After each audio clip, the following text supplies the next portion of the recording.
खुलुमबाय बडलेण्ड बुब्लि नायगिरि बयखौबो बरायबाय बे समाव स्टुडिअ आं जेंग्रें नार्जारि ब्रिजनि थि मुंख्लं सानजों लोब्बा लाखिनानै जनाय जिल्ला बर' थुनलाइ आफादा सोलोंथाइ सांग्रांथि मेल खुंदों।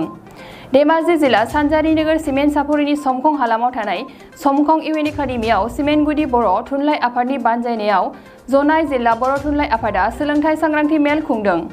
सांग्रांथि मेलाव नेपाल हादराव खुंजानाय इन्ड' नेपाल इनभाइटेशनेल इन्टारनेशनेल चेम्पियनशिपआव सनानि मेडेल देरहानो हानाय नमिला केलकातारिखौ बरायनाय जायो।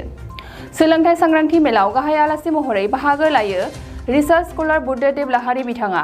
आलासि महरै बाहागो लादोंमोन सारिन्दार एनडिएफबिनि आफादगिरि धर्मेश्वर बर', दुलाराय बर' गुदि फोरोंगिरि आफादनि आफादगिरि सबिन स्वर्गियारि, धेमाजि जिल्ला दुलाराय बर' फरायसा आफादनि आफादगिरि लकेन बसुमतारी, धेमाजि जिल्ला दुलाराय बर' आइजो अनसाय आफादनि आफादगिरि फुलेश्वरी दैमारी, जनाय जिल्ला बर' थुनलाइ आफादनि बोसोनगिरि ललित चन्द्र बर' आरो दख'नानि सिङाव थानाय बर'नि गुबुन गुबुन माहारियारि आफादनि दैदेनगिरिफोरा बाहागो लादोंमोन। खौरांगिरिनि सिगाङाव बुद्धदेब लाहारी आरो ललित चन्द्र बर'आ मा बुंदों बडलेण्ड बुब्लिनि गेजेरजों मिथिना लानि। खूब मोजां मोनसे सोंथि, आथिखालनि थासारिजों गोरोबथावनाय मोनसे सोंथि।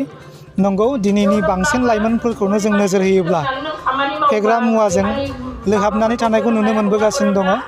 दा बेनिखायनो नैबे समाव आं नैबे गोथार मोनसे हाबाफारिनि गेजेरनिफ्रायनो बेखौ खावलायनो लुबैदों जे जोङो बेफोरबायदि फेग्रा मुवा बेसादफोरनिफ्राय जानगाराव थानानै जों फैबाय थानाय समाव जोंनि जि होसोनाय थांखि बेयाव जाफुंसारनोब्ला जोङो सानफ्रोमबो गावनि बे सिमांखौ लानानै, जाय सिमांखौ नों नुदों बे सिमांखौ लानानै जों मुखुब थानो हानांगोन। आरो बे मुखुबानो नोंखौ मोनसे फेग्रा बेसाद लानायनिफ्राय जानगारसिम लाबोगोन, नोंखौ मोनसे गाज्रि खामानि मावनायनिफ्राय जानगारसिम लाबोगोन। आरो बे जानगारसिम लाबोजानायनि उनाव नों जेब्लानो गावनि खामानियाव मुखुब जानानै नोंनि उनाव मावलांबाय थानो गोनां खामानिफोरखौ मावलांबाय थागोन, अब्लानो नोंनि जिउआबो सानसे जाफुंसारनाय लामासिम सहैनो हागोन। गिबियावनो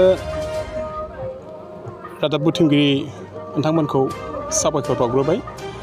दिनै 28 सेप्तेम्बर बर' थुनलाइ आफादनि मुंख्लं सान, जाय आगोमा बिर जोहोलाव बिथांमोना बर'नि हांखो मोननो थाखाय गाहायै रमान हांखो सोमावसारनायाव जाय बिथांमोना गावनि आगोमा जिउखौ बावलांदोंमोन, दा बिथांमोनखौ दिनैनि सानाव गोसोखांनानै बिथांमोनखौ मान होनानै जों दिनै जनाय जिल्ला बर' थुनलाइ आफादाबो बोसोरफ्रोमनि बायदि देग्लायबो जोङो बे मुंख्लं सानखौ फालिनाय जादों।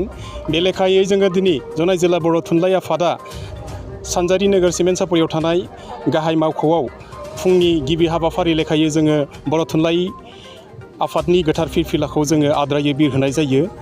बेनि उनाव जोङो मुंख्लं खाम्फायाव बे मुंख्लं जालांनाय बिथांमोनखौ गोसोखांनानै जोङो बिथांमोनखौ गोसोखांनानै जोङो आलारि बाथि सावनानै बिथांफोरखौ जों बिबारजों जोङो मान बावनाय जायो। आरो बेजों लोगोसे लोब्बा लाखिनानै दिनै सिमेन्ट गुदि बर' थुनलाइ आफादनि बानजायनायाव जनाय जिल्ला बर' थुनलाइ आफादनि मोनसे सोलोंथाइ सांग्रांथि मेल सिमेन्ट सापरि समखङाव थानाय इउएन एकाडेमिनि फरायसालियाव जानानै थाङो। दा बेवहाय जोङो बिसेसकय बर' बिजोंनि सोलोंथाइनि सायाव जोङो नोजोर बोनानै बे सोलोंथाइ सांग्रांथि मेलखौ जोङो लानाय जादोंमोन। बिसेसकय जुदि जोङो नुनो मोन्दों जोङो जे जोंहा बर' बिजोंनि थाखाय मोनसे जोंहा चेलेन्ज जाबोगासिनो दङ। जोंनि किसुमान बर' बिजोंनि फरायसालिफोराव फरायसा फरायसुलि फारियै सेंलांगासिनो दङ, फोरोंगिरिफोरनि आंखाल जाबोगासिनो दङ। दा बेफोरबायदि जेंना किसुमान समस्याफोरनि गेजेराव जोङो फैबाय थानाय जिथुनिखि गोदान सोलोंथाइ बिथांखि बेहाय जोङो माबायदिहाय जोंनि बर' बिजोंखौ जोङो लांफानो हागोन, बेफोरबायदि गोबां खोथाखौ जोङो सावरायनो थाखाय बेजों लोगोसे जोंनि जिथुनिखि समाजनि माखासे जिथुनिखि सोलोंथायाव गोहोम खोख्लैनाय माखासे जेंनाफोर बेफोरखौ जोङो दिनैनि बे सोलोंथाइ सांग्रांथि मेलनि दारै बेफोरखौ जोङो माबायदिहाय जोङो सोलायनो हायो, सुस्रांनो हायो, बेफोरखौ जोङो नोजोर बोनानै जोङो आलासि हिसाबै जोङो हांख्रायनानै लाबोदोंमोन। बिथां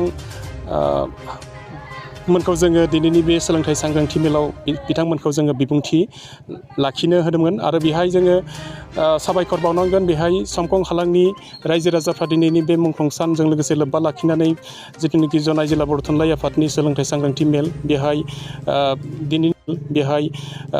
दिनैनि बे बोथोरखौ गरमखौ नेवसिनानैबो गरमखौ गरम होननानै साना लाफानो बाहागो लाफैनायनि थाखाय बिथांमोनखौ साबायखर जोङो जनाय जिल्ला बर' थुनलाइ आफादनिफ्राय जोङो बावनाय जादों। बेजों लोगोसे बे दिनैनि बे सोलोंथाइ सांग्रांथि मेलखौ जाफुंसार होनायाव जोंखौ हेफाजाब होनाय जोंनि जनाय जिल्ला बर' थुनलाइ आफादनि सिङाव थानाय जा सिमेन्टगुदि बर' थुनलाइ आफादनि बिबानगिरि बिथांमोना जेरैबायदि हेफाजाब होबाय, बेजों लोगोसे खौसेथि बर' सुबुं आफादनि मानगोनां बिबानगिरि बिथांमोना जेरैबायदि हेफाजाब होबाय, बिथांमोननि हेफाजाबनि थाखाय दिनैनि बे 28 सेप्तेम्बर बर' थुनलाइ आफादनि मुंख्लं सानजों लोगोसे जनाय जिल्ला बर' थुनलाइ आफादनि जा सोलोंथाइ सांग्रांथि मेल बियो मोजां जाफुंसार जानानै थांबाय। हारिराव बासियालासे राजखान्थि रांखान्थि अरायबो उदां आरो सैथो खौरां नोंथांजों लोगोसे बड'लेण्ड बुब्लिखौ फल' खालाम। मोनसे गोजोनथाव खौरां। गोजोननि नोगोर क'क्राझाराव थानाय बाजार इन्डिया आरो MRM हस्पिटाल साखाथियाव बड'लेण्ड थेरापिस्ट सेन्टाराव थुब्ला ब्रह्मआ गुबुन गुबुन रोखोमनि सानाय सुनाय गोनां सुबुंफोरनि थाखाय फाहामथाय होनाय जायो। जेरै जान्जि सानाय, हान्थु सानाय, गोदोना सानाय, आदै सानाय, आफादावदै सानाय, जानजि जरा सानाय, खर' सानाय, सिनस्रि जरा सानाय, बैफोरबायदि सुबुंफोरनि सानायफोरखौ फाहामथाय होबोगासिनो दं। सोरबाफोर बे बेरामाव गोग्लैनाय सुबुंफोरा बे खाबुखौ लानो हागोन। गोबां मिन्थिनो थाखाय नैबे जानबुं नङाव फन खालाम 9974030738।